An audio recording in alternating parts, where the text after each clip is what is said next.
Here we are, March 31st, 2014.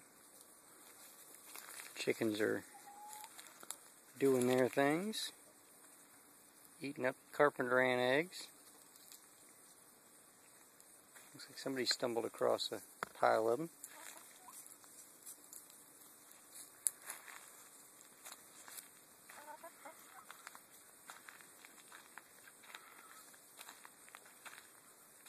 And then over here by the little peach tree grove, got 3 now looking to expand.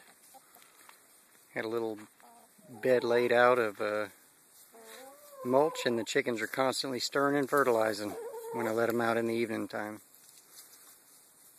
They do a good job. The watering system that I got out here is just a 5-gallon bucket. Used an ice pick. Push some holes through the bottom, and off you go. It works great.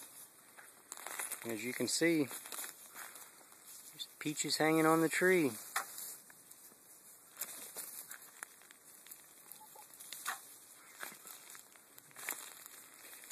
These are definitely take some work compared to citrus. I've worked on framing out the tree so you get your primary and your secondary structure for the framework. Had posts and everything, shaped the tree out so it had the open center design. And then I've been going in and culling the fruit so that it every 6-8 inches or so that there's fruit on the tree. Apparently it'll make better production in the end. I definitely like this variety the best so far out of what I got. It definitely looks the best, has done the best compared to the other two. And there's one. That one, I had worked on trussing it out a little bit. The tree just split right down the center. So I've taken some of these other branches and pulled them back with some rods and string, trying to get it back to an open center design. This one did not put the fruit on anywhere near like the other one did. I'll have to look up the varieties of these and let you know I got it all mapped inside. And then the other one, which these were all put in the same time and they were about the same size. All in all, this one is not done great. This one actually snapped off at the top. The whole top broke over. It sent out the shoots out of the bottom, and which were red, which was the rootstock, and then the tops have started coming on. And so I've shaped them out. I've got this leader here, which will be pulled back this way, and this one, and then these other two I've obviously pulled over to start forming some of the main structure of the tree. I should have just dug it up and started anew, but I didn't, and there you go.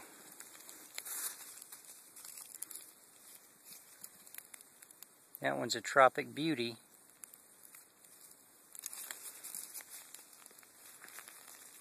And like I said, you can kind of see the sizes. That one's relatively small, then it goes to that one, and then over to that one, the most healthy of them all. And we actually got peaches off of this one the very first year, which was just last year, so it did great. I see the tag down here, the chicken's just uncovered. She's wanting to help. So, Florida Glow.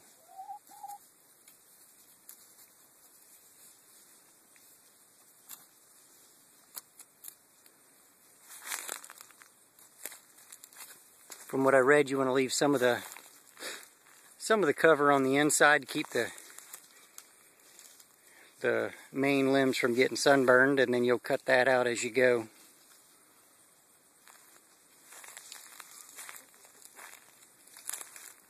But they look tasty already, and they're still small yet. They'll get there.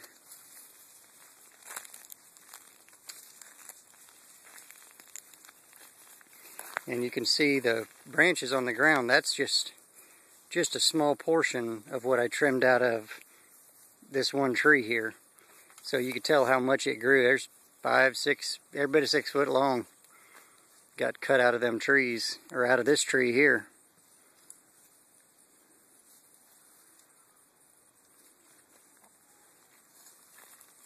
Let's see if we can find if they scratched up a tag here on this one.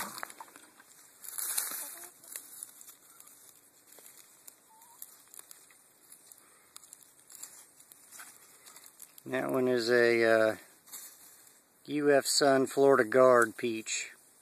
I believe the Florida Guard is the rootstock, and then the top is the UF Sun. The Florida Guard, when it sets out its flower or leaves, if you get any sprouts coming out the bottom, they'll be like a burgundy red, real bright color.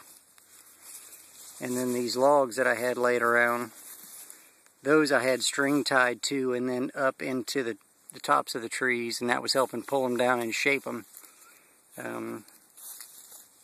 But at this point, it just I've left them there. They make for good bug habitat for the chickens to get up under here, and off you go. I don't know if that was a regular old Florida worm or what.